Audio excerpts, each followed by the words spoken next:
All right, let's talk about imposter syndrome. Hey guys, this is Will Vaughan from Your Career Mastery, and today we're going to be talking about a pretty serious issue that can affect a lot of people in their life and in their career in particular.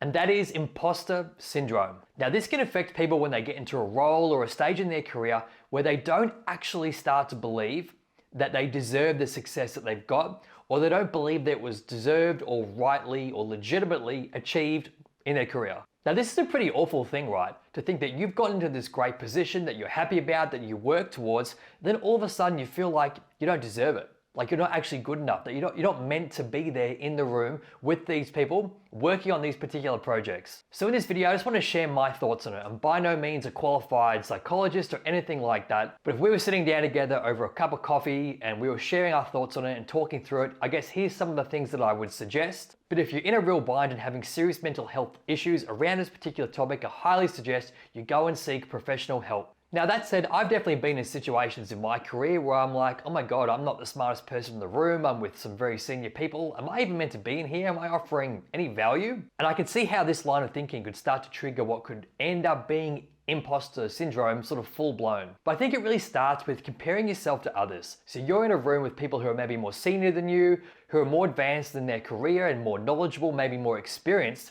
And you start comparing yourself to these people and you think, well, I'm not as knowledgeable or experienced or as senior in my career as these people. Am I even meant to be here? Am I offering any value? Should I go back down to the pleb levels that I was working in before? And comparing yourself to other people, especially people who are maybe older than you or at different levels in their career for whatever reason, it's never a good thing. You should always be comparing yourself, as cliche as it is, to yourself in terms of your career and looking at all the great progress you've made and comparing where you are today with where you were 10 years ago and looking at all the great progress you've made, all the skills you've built, relationships you've built, and all the great knowledge that you've accumulated in your career to that point. It can sometimes be helpful, yes, to compare yourself to other people to say, hey, cool, this person is somewhere I want to be. I can acknowledge that if I compare myself to that person, they're a bit more advanced. But that's where I want to get to. That's where I want to be. You don't look at that comparison and say, oh, this person's at this point and I'm at this point, therefore I am terrible.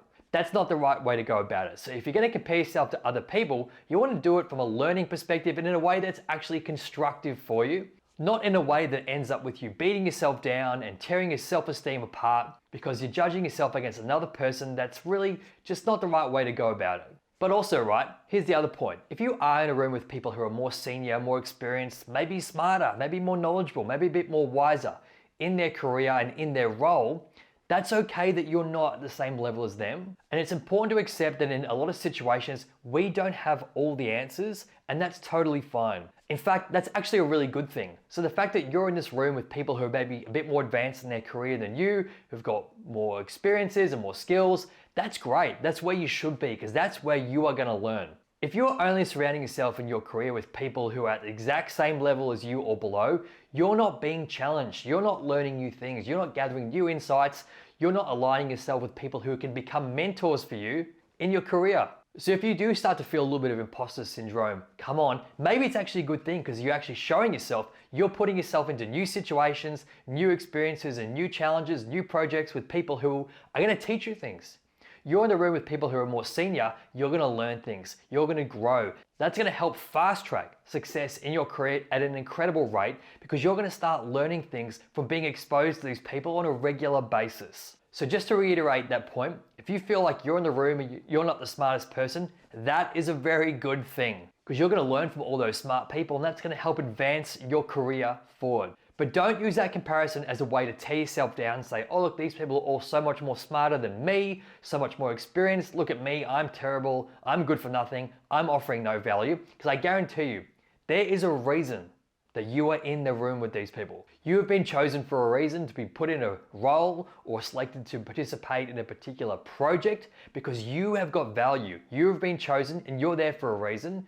And while there might be people who are more senior than you around you, that's a good thing because they should be fostering your development as well. Hey, it's Will Vaughan from Your Career Mastery. I hope you found this video helpful. Look, if this is something you're really struggling with, please go and speak to someone who's a professional who can help you work through this.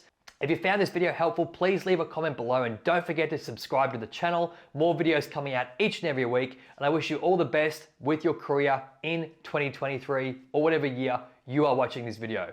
Cheers.